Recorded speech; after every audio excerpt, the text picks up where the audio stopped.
Hi friends, welcome back to my channel. ఈరోజు మన ఛానల్లో చూపించబోయే ప్లేస్ వచ్చేసి పెంచలకోన. అలానే ఈ ప్లేస్కి ఎలా రావాలి, బస్ ఫెసిలిటీ ఉందా లేదా, అండ్ ఎక్కడ స్టే చేయాలి, ఇవన్నీ విశేషాలు అయితే ఈ వీడియోలో అయితే తెలుసుకుందాం. ఈ వీడియో నచ్చినట్లయితే మా ఛానల్ అయితే సబ్స్క్రైబ్ చేసేసుకోండి. ఈ ప్లేస్ వచ్చేసి నెల్లూరు జిల్లా రాపూర్ మండలంలో ఉంది.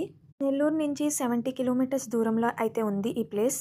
అలానే ఈ ప్లేస్కి వెళ్ళాలంటే నెల్లూరు నుంచి బస్ ఫెసిలిటీ అయితే ఉంది. అలానే రెంటల్ బైక్స్ కూడా అవైలబుల్గా ఉంటాయి. 2.5 hours జర్నీ అయితే ఉంటుంది.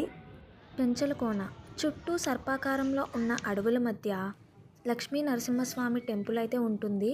అలానే లలితా పరమేశ్వరి దేవి ఆశ్రమం కూడా ఒకటి ఉంటుంది. ఇంకా ఈ ఆలయ స్థల పురాణానికి వస్తే, పూర్వం కృతయుగాన్న భక్త ప్రహ్లాదుణ్ణి రక్షించేందుకు, హిరణ్యకశిపుణ్ణి సంహరించేందుకు విష్ణుమూర్తి నరసింహస్వామి అవతారాన్ని ఎత్తారు. హిరణ్యకశిపుణ్ణి సంహరించాక స్వామి కోపంతో భీకరంగా గర్జిస్తూ తిరుగుతుండగా అక్కడ చెంచురాజు కుమార్తె అయిన చెంచులక్ష్మీదేవి అమ్మవారు చెలికత్తెలతో అక్కడికి వచ్చారు. స్వామివారి భీకర రూపాన్ని చూసి చెలికత్తెలు భయపడి పారిపోగా చెంచులక్ష్మీదేవి మాత్రం స్వామివారిని చూస్తూ అలా ఉండిపోయింది.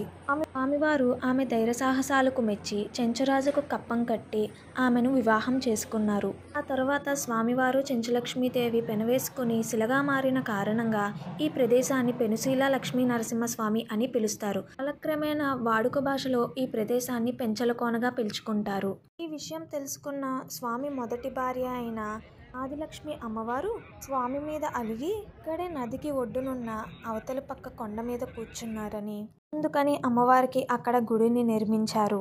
ఇది ఇలా ఉండగా స్వామివారు ఒకరోజు రుద్రుడి రూపం దాల్చి అక్కడికి గొర్రెలు కాచుకోవడానికి వచ్చిన ఒక గొల్లబోయుడికి తన వృత్తాంతం తెలిపి తనకి ఇక్కడ ఒక ఆలయం నిర్మించమని చెప్పి వెళ్ళి మీ ఊరు వాళ్ళందరితో చెప్పమని చెప్పారు. అలానే వెనుతిరిగి చూడకుండా వెళ్ళమని హెచ్చరించాడు. ఆ గొర్రెల కాపరి కొద్ది దూరం వెళ్ళాక వెనుతిరిగి చూశాడు.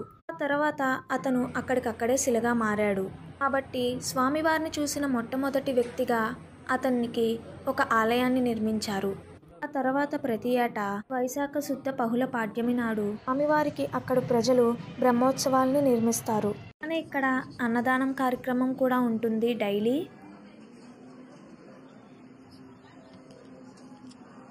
ఆ తర్వాత నెక్స్ట్ వెళ్ళబోయే ప్లేస్ వచ్చేసి వాటర్ ఫాల్స్.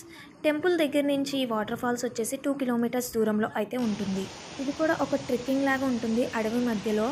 అలానే ఒక వాటర్ బాటిల్ అయితే క్యారీ చేయండి, ఎందుకంటే దారి మధ్యలో ఏమీ అయితే ఉండవు. ఈ వాటర్ ఫాల్స్ చూడాలనుకుంటే మాత్రం అక్టోబర్ నవంబర్లో అయితే వెళ్ళండి, ఎందుకంటే రెయినీ సీజన్ కాబట్టి వాటర్ ఫోర్స్ అది చాలా బాగుంటుంది. మేము వెళ్ళినప్పుడు అయితే వాటర్ అయితే ఉన్నాయి, జనం కూడా బాగానే ఉన్నారు. ఇంకా ఈ వాటర్ ఫాల్స్ విషయానికైతే వస్తే, ఈ వాటర్ ఫాల్స్ నుంచి వచ్చే నదిని కందనేరు నది అని పిలుస్తారు. ఎందుకంటే పూర్వం దీన్ని కన్వలేరు నదిగా పిలిచేవారని ఇక్కడ వాళ్ళు చెప్తూ ఉంటారు. ఎందుకంటే పూర్వం ఇక్కడికి కన్వ మహర్షి వచ్చి తపస్సు చేసేవారని, ఆయన గుర్తుగా దీనికి కన్వలేరు అనే పేరుని పెట్టారు. కాలక్రమేణా కందలేరుగా మారిందని ఇక్కడ వాళ్ళు చెప్తూ ఉంటారు.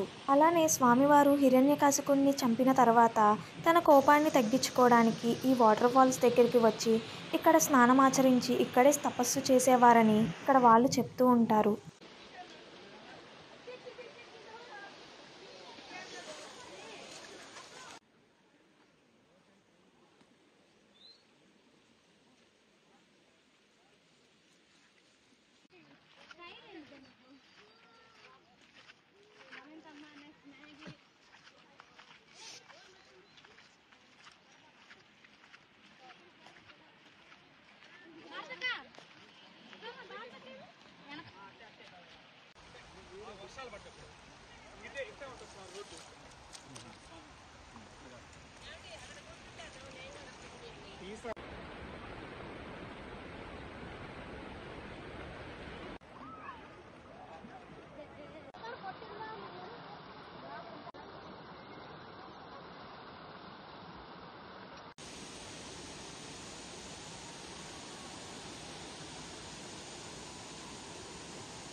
ఈ వీడియో మీకు నచ్చినట్లయితే లైక్ చేయండి, కామెంట్ చేయండి, షేర్ చేయండి అండ్ సబ్స్క్రైబ్ మాత్రం పక్కా చేసుకోండి.